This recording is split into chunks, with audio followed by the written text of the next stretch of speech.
नमस्कार, मैं हूं विपुल और आप देख रहे हैं डेमोक्रेसी एक्सप्रेस। अभी हमारे साथ पालीगंज के विधायक संदीप सौरभ जी हैं। इन्होंने कल अपना रिपोर्ट कार्ड पेश किया है। जी हाँ, 5 साल की विधायकी में क्षेत्र में क्या कुछ काम हुआ है वो पूरा ब्यौरा इन्होंने एक रिपोर्ट कार्ड में दे दिया। विधायक जी, ये किस तरह की नई परिपाटी आप लोगों ने शुरू कर दी बिहार में? देखिए, जनता ने अगर चुना है, जनता ने अपना विश्वास दिया है, तो उनके विश्वास पे क्या क्या हमने प्रयास किया, कहाँ कहाँ सफलता हाथ लगी। कई सारे मुद्दे हैं जहाँ पे हम लड़ते रहे लेकिन सफलता नहीं हाथ लगी। तो उसका एक रिपोर्ट कार्ड तैयार करवा करके जनता के बीच में सौंपना, ये एक बहुत ही लोकतांत्रिक प्रक्रिया है और हमारी पार्टी में ये पुरानी परिपाटी है। भाकपा माले में पहले भी जो एमएलए थे, जैसे 2015 से 2020 तक हमारे पास 3 एमएलए थे, उस समय भी हमारी पार्टी के एमएलए ने रिपोर्ट कार्ड जारी किया था। इस बार भी सब लोग कर रहे हैं, 12 विधायक हम लोग हैं, सब लोग कर रहे हैं। तो ये अच्छी परिपाटी है, ये अच्छा चीज़ है। हम लोग के लिए तो बिल्कुल ये नई बात इसलिए है क्योंकि हमने कभी किसी विधायक, किसी मंत्री को अपना रिपोर्ट कार्ड पेश करते नहीं देखा। आजकल पत्रकार जब सवाल करते हैं विधायक जी लोगों से काम को लेकर के, तो वो पत्रकार पे ही भड़क जा रहे हैं। कौन हिसाब मांगेगा भाई उनसे? और आप ऐसे में लिखित में ये बता रहे हैं कि हमने क्या किया 5 सालों में, तो इससे तो बाकी जो पार्टियां हैं उनको भी एक संदेश जा रहा है। नहीं, ये होना चाहिए, माने रिपोर्ट कार्ड जारी होना चाहिए। और हालांकि बहुत जटिल प्रक्रिया है। आपने कितना, जैसे विधानसभा में जितने तरह के मुद्दे हमने उठाए और उसमें से जितने तरह के मुद्दे का समाधान में प्रयास किया, वो सब कोई डॉक्यूमेंटेड तो नहीं है एक जगह पे। वो करना बड़ा टफ चीज़ है।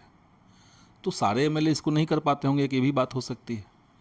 हाँ, लेकिन जो विभागीय चीज़ है, जैसे पथ निर्माण विभाग से अगर कोई काम हुआ, ग्रामीण कार्य विभाग से अगर सड़कें बनी, या मुख्यमंत्री क्षेत्र विकास योजना से जो चीज़ें हुई, तो उसका तो डेटा आसानी से मिल जाता है। तो वो सबको एक रिपोर्ट कार्ड में संकलित करके उसको जनता में ले जाना, ये एक अच्छा चीज़ है। इसको हम लोगों ने किया है। इसे सबको प्रैक्टिस में लाना चाहिए, तमाम पार्टियों को। एकदम लाना चाहिए। सबको, सबकी अपनी अपनी मर्जी है लेकिन। और अब समय कहाँ बचा हुआ है लोगों के पास कि अब रिपोर्ट कार्ड तैयार करें। रिपोर्ट कार्ड तैयार करने में ठीक ठाक समय लगता है।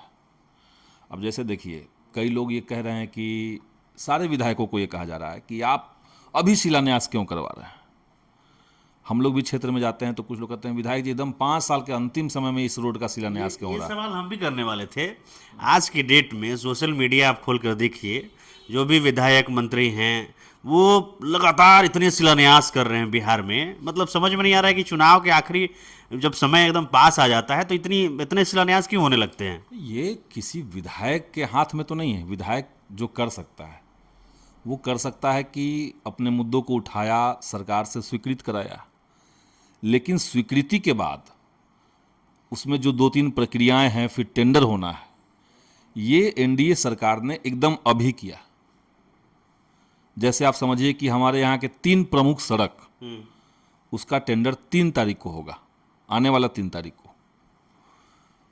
या जैसे सरकार को ही देखिए, अंतिम समय में चीज़ों को लटका करके रखना, अंतिम समय में उसको प्रोजेक्ट करना, तो ये सरकार की अपनी रणनीति है।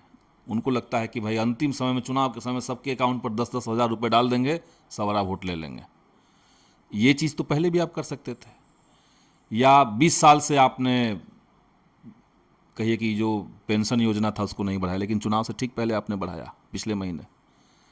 तो ये सरकार के ऊपर जाता है। हम लोग तो कोशिश करते हैं कि जल्द से जल्द समाधान हो, ताकि जनता में एक अच्छा मैसेज है। ऐसा नहीं है कि सिर्फ विपक्ष के जो राजनेता हैं वही शिलान्यास कर रहे हैं जब चुनाव करीब आया है।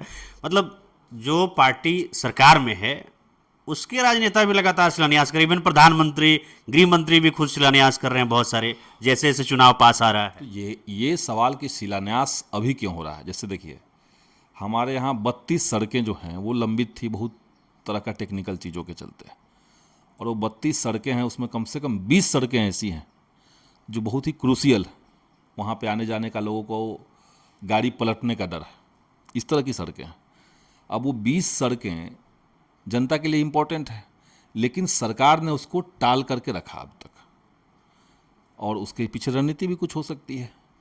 अब जब वो टेंडर में फाइनल हो गया, अलॉटमेंट उसकी हो गई, जिसको अलॉट होना था उसको प्रक्रिया के तहत अलॉट हो गया, अब अगर अभी शिलान्यास नहीं होगा तो आप समझिए कि आचार संहिता के बीच में फिर उस पर काम भी नहीं हो सकता है। तो इसलिए शिलान्यास भी एक प्रक्रिया है, ज़रूरी चीज़ है। हम अगर शिलान्यास छोड़ दें तो उसका अपलोड नहीं होगा और आचार संहिता में फिर उस पर काम नहीं लगेगा। अगर हमने शिलान्यास कर दिया अभी और वो सरकार के विभागीय पोर्टल पर अपलोड हो गया, तभी अगला 2-3 महीने में उसमें काम चल सकता है, नहीं तो काम नहीं चल सकता है। तो इस लिहाज से भी शिलान्यास की ज़रूरत होती है।